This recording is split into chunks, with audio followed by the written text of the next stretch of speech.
Paradójicamente, en Brasil 1.450.000 personas salieron a rechazar la corrupción de doña Dilma Rousseff, del caso Petrobras y todo aquello.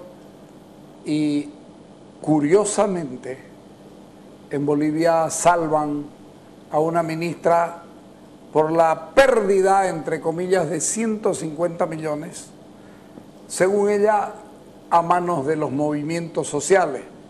Los movimientos sociales, es decir, ¿quién fue este? Y listo. José Luis Santisteban tiene una profunda crítica con relación a eso. Dale. Bajo la interpelación que le hicieron la semana pasada, es legalmente efectiva, teniendo en cuenta que ella es la máxima autoridad ejecutiva de los fondos indígenas?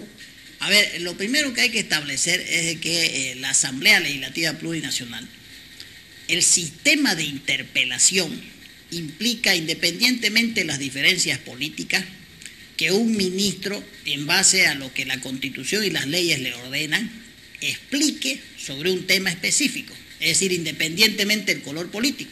Lo que uno puede observar en la Asamblea Legislativa es que una especie de lavandería, o sea, de temas, está, o sea, lavando todos los temas y legalizando que son eminentemente constitucionales y jurídicos de responsabilidad. La Constitución Política del Estado establece una estructura de los servidores públicos y establece una estructura de responsabilidad.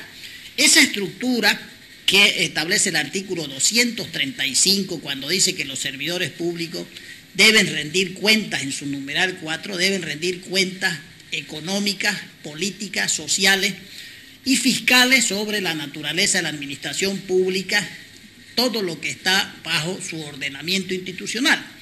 Y en cada manejo de recursos y en cada área hay un órgano rector, porque este país es autónomo, pero resulta que en materia económica y financiera no es federal, es decir, no hay tesoros departamentales, sino lo que hay es cuentas departamentales y fiscales en las autonomías municipales y en las autonomías departamentales y en los ministerios, lo que quiere decir que hay un órgano rector en cada área. El artículo 14 de ese decreto 28571 establece con claridad: al cierre de la gestión fiscal, el director ejecutivo presentará al directorio un informe sobre las operaciones, incluyendo los estados financieros debidamente auditados. ¿Qué son los estados financieros? Que están en la mesa del directorio, a la cabeza de la ministra, no del director ejecutivo, que son simples directores o ejecutivos o gerentes en la vía administrativa y financiera. El directorio del fondo es compuesto por todas esas organizaciones sociales a la cabeza de la ministra, y se establece que hasta el 31 de marzo, por mandato de la misma ley SAPCO, deben de tener aprobados sus estados financieros. ¿Qué son estos estados financieros? Estos estados financieros no es más que un resumen, ¿no es cierto?, con todos sus respaldos de ingreso y egreso, y todos esos egresos donde están los avances presupuestarios anuales en materia física y financiera. Quiere decir que es una radiografía del proceso de ejecución presupuestaria. Por eso es que se sacan porcentajes. Todo este cúmulo de estado financiero va al Ministerio de Hacienda, que es el órgano rector nacional de toda la institucionalidad pública y es la que advierte cómo se gastan los recursos del Estado enteramente. Cuando un municipio o una gobernación o un ministerio envía estados financieros, estos estados financieros los aprueban sus órganos fiscalizadores, en el caso de los consejos municipales y en el caso de las asambleas departamentales.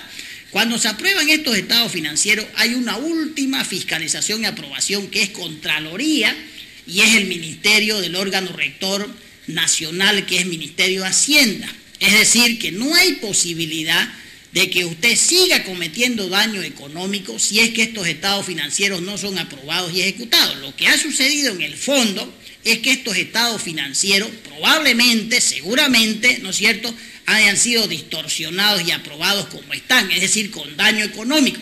No puede haber cúmulo de años tras años de daño económico. Quiere decir que estos estados financieros deben estar aprobados y revisados al 31 de marzo de la siguiente gestión, si no, no hay presupuesto. En el caso de los municipios y las gobernaciones hay congelamiento de cuentas. Es decir, cuando esos estados financieros no reflejan la ejecución presupuestaria física y financiera, hay congelamiento de cuentas. Al día número 10, por ejemplo, se congelan las cuentas. Ya ha sucedido en muchos municipios que solamente por ejecuciones indebidas de algunas partidas ha habido congelamiento de cuentas. El tema del fondo, volviendo, la ley SASCO establece en su artículo 28 que todos los servidores públicos son responsables económica, administrativa, ejecutiva y penalmente y civilmente por sus actos por omisión o por comisión. Aquí, por ejemplo, en el peor de los casos, el directorio es responsable penalmente por omisión, porque no ha podido dejar el cúmulo de 5 y 6 años de daño económico de más de 153 proyectos y más de 10 millones de dólares, ¿no es cierto?, autorizados por el propio directorio sin haber estados financieros aprobados, pero estados financieros reales, es decir, auditados por una auditoría externa, como dice el artículo 14 del decreto 28571. Y el otro tema de fondo, que es parte de esta estructura de control de recursos, la institucionalidad del Estado financiera y fiscal, es el decreto que está 29894. Ese decreto que sigue todavía, el que reemplaza a las llamadas ley López, o sea, la ley de organización del Poder Ejecutivo. Ahora ya en los órganos ejecutivos se modifican, se aprueban presupuestos, se aprueban estructuras, etcétera, etcétera. Antes el sistema descentralizado, todo iba a los órganos legislativos. Ahora los órganos ejecutivos aprueban sus propias estructuras y sus propios presupuestos y los ejecutan. Esto es lo que sucede en el fondo. El artículo 5 de este decreto establece con claridad la responsabilidad de los ministerios. Y están incluidas ahí todas las instituciones centralizadas, descentralizadas y autárquicas que dependen de cada ministerio.